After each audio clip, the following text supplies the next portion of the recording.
Olá, olá pessoal, sejam bem-vindos. Este é o quarto vídeo em que nós estamos falando sobre sintaxe básica na perspectiva da relação do verbo com seus argumentos. Eu sou Hirson Cavalcante, seja bem-vindo. Se você for novo aqui no canal, ele está inteiramente organizado em playlists para você poder encontrar os temas de linguística que você precisar. Antes de começarmos, eu quero avisar que os slides deste vídeo e dessa playlist estarão disponíveis no link que eu vou colocar na descrição do vídeo.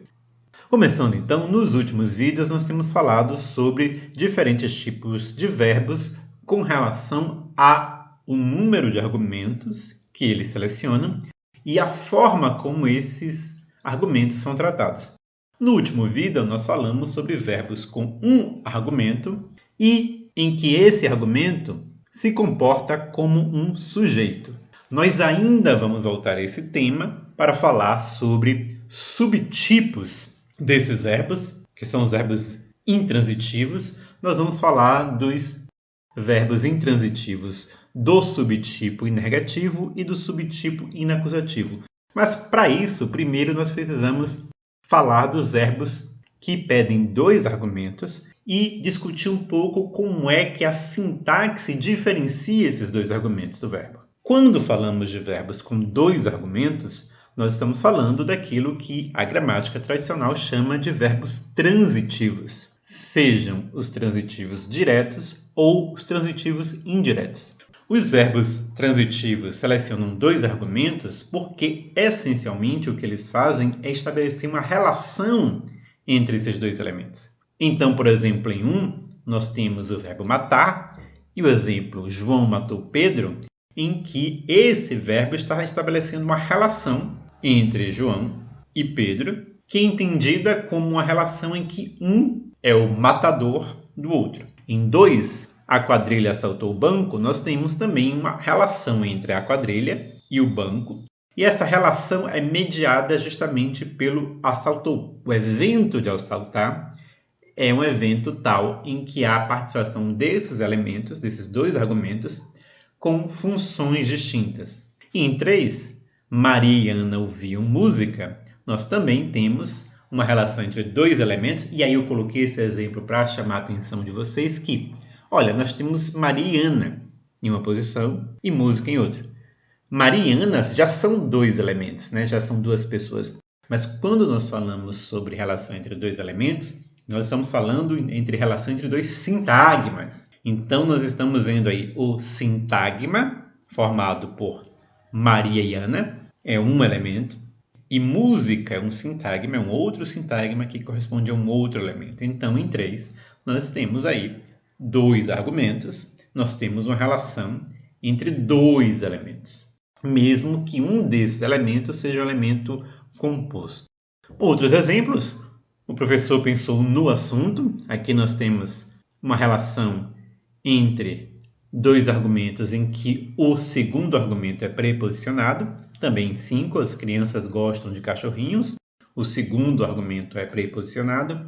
Sérgio e Alice conversaram com os filhos. O segundo argumento também é preposicionado. E percebam que em todos esses casos é o próprio verbo, próprio tipo de evento descrito pelo verbo, é que faz necessário que haja dois elementos. Se alguém gosta, necessariamente gosta de alguma coisa. Um verbo como gostar precisa de um gostador e um gostado.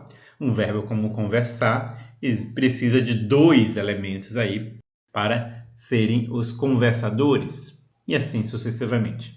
Então, a nossa primeira pergunta é: se nós temos uma sentença com um verbo que estabelece uma relação entre dois elementos, como é que representamos essa relação? Uma maneira de representar essa relação é como vocês veem aí na tela. Nós temos o verbo, nós temos os argumentos selecionados por esse verbo, e nós temos, então, na junção disso tudo, um sintagma verbal. O sintagma verbal é verbal justamente porque o elemento que define as propriedades de todo o conjunto é justamente o verbo. O verbo é que diz que precisa desses dois sintagmas e, então, Esse verbo é que funciona como um elemento que vai dar as propriedades do todo. Só que essa representação tem um problema, que é, da forma como ela está, nós não temos uma clara diferença entre os dois argumentos. Eles estão no mesmo nível. Eles estão simétricos em relação ao núcleo verbal e em relação um ao outro. Só que nós sabemos que existem diferenças entre esses dois argumentos. Esses dois argumentos não são tratados igual. Eles não se comportam da mesma maneira na sentença. Existem dois tipos de diferenças entre o argumento João, o primeiro argumento, e o segundo argumento, no caso Pedro, nessa sentença. Existem diferenças semânticas e existem diferenças sintáticas. Então a nossa questão é como representar a estrutura dessa sentença de tal modo que nós, na representação, consigamos dar conta da diferença semântica e da diferença sintática. Então vamos primeiro falar como nós podemos dar conta da diferença semântica. E qual é a diferença semântica? É que um argumento aí vai ser interpretado como agente e outro vai ser interpretado como paciente. A interpretação não é a mesma, logo a relação não deve ser a mesma. Então, uma proposta de representação sintática é justamente essa que está aí na tela. E essa é uma representação da estrutura sintática, mas que visa dar conta da diferença semântica. Porque vejam que nós temos o verbo matar, que se combina primeiro com o SN Pedro, e esse SN vai ter a interpretação de paciente, e isso forma uma estrutura, e depois essa estrutura se combina com um outro SN, o SN João, e esse elemento vai ter uma outra interpretação. Já que na configuração sintática ele não está na mesma posição, ele vai ter uma interpretação diferente. No caso, ele vai ser interpretado aí como o agente dessa ação. Nós também chamamos esses dois elementos, por causa dessa diferença na configuração, na posição na estrutura, na hierarquia, nós chamamos o argumento 2, que na verdade é o primeiro a ser combinado, de argumento interno, e o outro argumento de argumento externo. Justamente porque um está mais interno à estrutura e mais próximo do núcleo verbal, e outro está mais externo à estrutura e mais afastado do núcleo verbal. Agora, uma observação. Uma grande quantidade dos verbos transitivos vão ter essa interpretação de que um argumento é agente e outro argumento é paciente. Mas isso não é obrigatório. Nós podemos ter outras interpretações desde que haja uma preservação das diferenças de significado.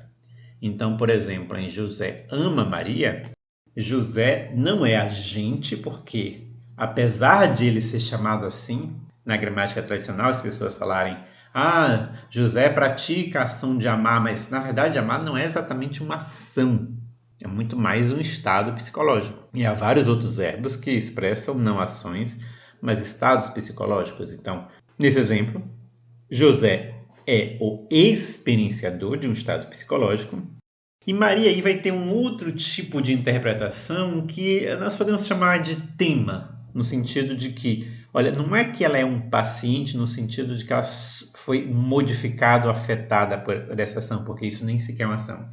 Ela é muito mais um foco da atenção do experienciador, ou talvez um desencadeador da experiência do experienciador, mas vamos chamar de tema. Né? O importante não é a nomenclatura, o importante é há papéis semáticos diferentes, associados a posições sintáticas diferentes. Isso é gerado não tanto pela posição em si, mas pela configuração. Mas antes de avançarmos, nós podemos fazer uma seguinte questão. Por que representar assim, com esta hierarquia específica, e não ao contrário? Por que nós não representamos, por exemplo, João sendo o primeiro argumento, o agente se combinando primeiro com matar, e depois o outro argumento se combina com tudo. E aí nós teríamos ainda uma hierarquia, mas uma hierarquia invertida. Ou então, por que realmente não ficamos com aquela primeira representação sem hierarquia alguma? E aí, eu vou citar para vocês 3 tipos de evidências de que provavelmente o que nós temos é realmente uma estrutura em que o verbo e o seu argumento, que nós estamos chamando de interno, né, o paciente, por exemplo, é realmente mais interno ao outro e não o contrário. Por exemplo, existem várias lexias formadas por verbo mais objeto. A lexia aqui, grosso modo, vamos falar assim, sem usar muito termo técnico, é como se nós tivéssemos uma combinação de palavras que se comporta quase como se fosse uma palavra só. Algo que nós poderíamos até entender que nós aprendemos, né? Nós memorizamos, nós guardamos na nossa memória como se fosse algo fixo e não como algo separado. Então, por exemplo, João tomou nota durante a reunião. Tomar nota parece equivaler a um evento específico, como se fosse equivalente a um verbo, anotar. A Maria puxou conversa com a Ana, por exemplo, também puxar conversa é algo que funciona como equivalente a conversar, como se fosse isso tudo aí, essa sequência, se comportasse como se fosse um verbo. E também outros exemplos, como José prestou atenção em Cíntia, alguma coisa equivalente a atentar para. Sandra deu um jeito na questão, no sentido de Sandra resolveu a questão. Então, todos esses casos aí, nós temos expressões que são muito recorrentes e é quase como se elas fossem um item lexical, né? Como se elas formassem uma estrutura facilmente reconhecível, o que mostra que haveria algum tipo de unidade entre o verbo e o complemento antes de nós colocarmos esse outro argumento, o argumento da esquerda.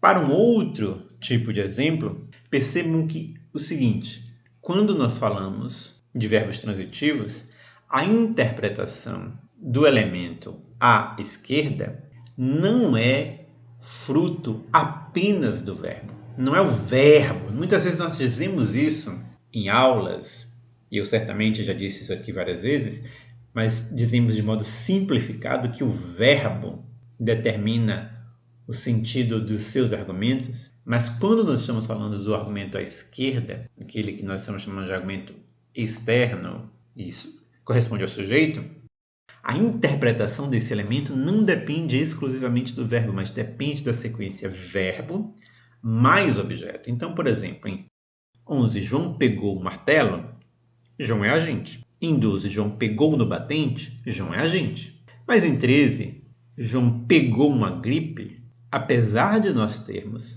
o mesmo verbo pegar, João agora não é o agente. Ele parece muito mais um paciente, um elemento que sofre, que é modificado por alguma coisa. O que fez a interpretação de João mudar aí? Não foi o verbo pegar. O verbo pegar continua o mesmo.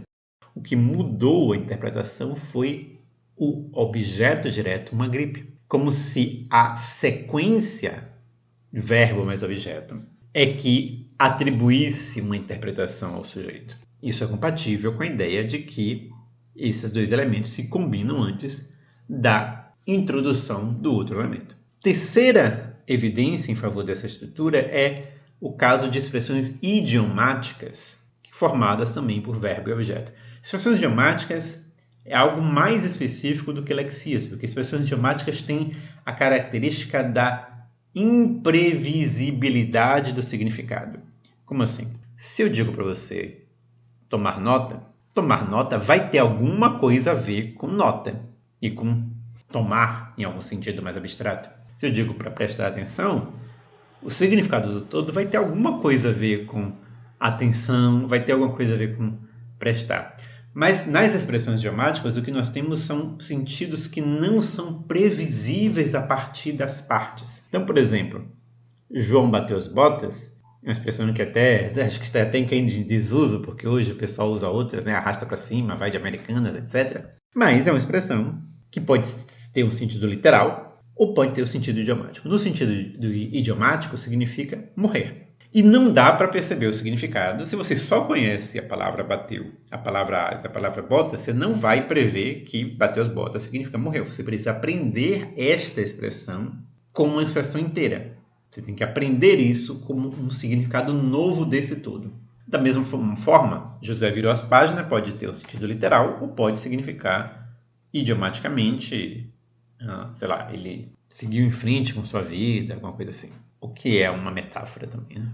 Maria amarrou a cara pode até ser literal, mas também tem um sentido idiomático que não tem nada a ver com amarrar. Não existe um ato de amarrar aí. Talvez até exista alguma coisa a ver com cara, mas não dá para prever o significado a partir das partes. E Ana chutou o balde, essa é a minha preferida, porque chutar o balde é uma expressão idiomática em português e também é uma expressão idiomática em inglês, kick the bucket, só que para mostrar a imprevisibilidade do significado, são expressões que têm significados completamente diferentes em inglês e em português. Chutou o balde significa desistiu de algo em português, mas kick the bucket significa morrer. Então, qual é a questão aí? A questão é que todas essas expressões idiomáticas funcionam como se nós memorizássemos, como se nós armazenássemos no nosso dicionário mental. Bateu as botas, como uma coisa só, e há uma lacuna para o outro argumento. Virou a página como uma coisa só e nós temos uma lacuna para o outro elemento. Amarrou a cara como uma coisa só e nós temos uma lacuna para outro elemento. Chutou o balde como uma coisa só e nós temos uma lacuna para outro elemento. E isso é compatível justamente com essa representação, em que nós temos bateu as botas, chutou o balde ou virou a página, formando uma estrutura aí, combinado, né, esses elementos combinados entre si, e isso deixando uma posição vazia para ser o argumento dessa combinação de verbo e complemento. Então, o argumento externo, ele é externo justamente porque ele não é argumento somente do verbo. Ele é argumento do verbo mais o seu objeto, pelo menos para os verbos que pedem dois argumentos. Dito isso, para terminarmos, agora vamos falar sobre como é que a gente dá conta da diferença sintática. E qual é a diferença sintática, basicamente? Em primeiro lugar, um desses argumentos aí vai ser tratado como sujeito da sentença, vai disparar concordância verbal, por exemplo. Isso significa também que, na maioria dos dialetos do português, se esse elemento for pronominalizado, o padrão do pronome vai ser diferente. Então, para a primeira pessoa, eu posso ter um eu como sujeito, mas eu vou ter um me para objeto, por exemplo. Posso ter um tu para sujeito, mas um ti para objeto. Para alguns dialetos, né? Para a maioria dos dialetos fora do Brasil, mas para alguns dialetos dentro do Brasil. Como é que a gente vai dar conta disso aí? A primeira coisa que a gente tem que perceber é que nós não devemos confundir a função de argumento externo com a função de sujeito da sentença. Um argumento externo pode se tornar sujeito, mas ser argumento do verbo não significa ser sujeito da sentença. São questões diferentes, são funções diferentes. Há vários casos, inclusive, que o argumento externo, ou seja, o agente da ação, não corresponde ao sujeito da sentença. Então, a questão é ser agente do verbo, ser argumento externo do verbo, é uma função relacionada à semântica, tem a ver com a relação semântica estabelecida entre o verbo e o argumento. Não é uma relação sintática. A relação sintática vem depois. Então, por exemplo, em João matou Pedro, há uma coincidência entre o argumento externo e agente, João, também é o sujeito da sentença. Mas nós temos casos como Pedro foi morto por João, em que nós temos o inverso. O sujeito é Pedro, mas Pedro não corresponde ao agente, não corresponde ao argumento externo. Pedro é o paciente e é o argumento interno. Também nessa construção em 3, que seria uma passiva sintética, matam-se pessoas todo dia em tal lugar.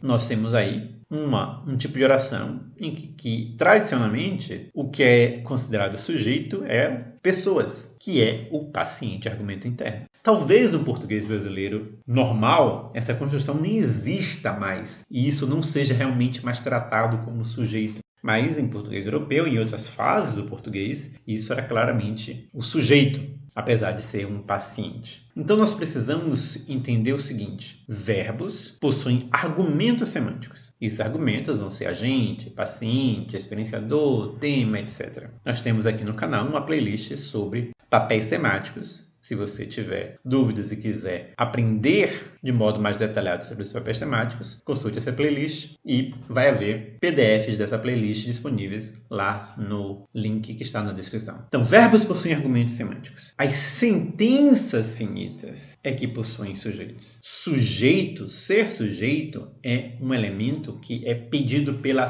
sentença finita, não especificamente pelo verbo. Sujeito é uma propriedade da sentença. Isso significa que nessa representação que nós vimos até agora, nós temos que acrescentar alguma outra coisa para representar isso. Então a ideia é que a sentença não é simplesmente o sintagma verbal, mas nós temos um outro componente, de tal forma que a sentença vai ser constituída por duas partes. A sentença vai ter uma posição para o SN sujeito e uma outra posição para o SV, o sintagma verbal. Essa posição do SN sujeito vai ter que ser preenchida por algum elemento, por algum SN, e a sentença então vai ter que se virar para buscar esse SN. E o que ela faz é, ela olha para o que está dentro do sintagma verbal e, a depender do tipo de sentença, o SN, que é argumento externo do sintagma verbal, pode ser promovido a sujeito, como se fosse movido, como se houvesse uma operação que pega esse elemento de uma posição e leva para a posição específica de sujeito da sentença. Mas também pode ser argumento interno. Uma voz passiva, por exemplo, é o argumento interno que vai virar o sujeito da sentença, não é o argumento externo. Então, para finalizar, uma representação muito reduzida, muito simplificada de como seriam essas operações. Então, nós temos situações em que o agente do verbo, o argumento externo é que vira sujeito, então, como vocês veem na tela, é como se o SN, que é o argumento externo do verbo matar, fosse movido para ser tratado como sujeito da sentença. Mas quando nós temos uma sentença como Pedro foi morto por João, nós vamos ter mais operações sintáticas aí, porque esse verbo matar tem que aparecer no particípio, nós temos que ter um auxiliar foi, o argumento externo vai ter que aparecer com a preposição por. Tem várias operações sintáticas acontecendo aí que nós não vamos discutir agora. Mas uma operação sintática que é importante para nós é que o argumento interno é que é promovido, é como se ele fosse retirado da sua posição original e movido para essa posição de sujeito da sentença, ok? Essa distinção entre argumentos do verbo e o sujeito da sentença é uma distinção importante, importantíssima para nós entendermos vários fenômenos sintáticos que ocorrem nas línguas, não só no português, para entendermos vários tipos de verbos diferentes. E nós vamos utilizar essa distinção nos próximos vídeos. Antes de terminarmos, um livro recomendado, Iniciação à Sintaxe do Português. Também aviso a vocês que eu tenho uma newsletter chamada Carta Linguística, em que eu falo sobre linguística, gramática e ensino, em edições quinzenais, gratuitas. Você pode se inscrever para receber no seu e-mail pelo link que também está na descrição. Até a próxima e Deus abençoe vocês.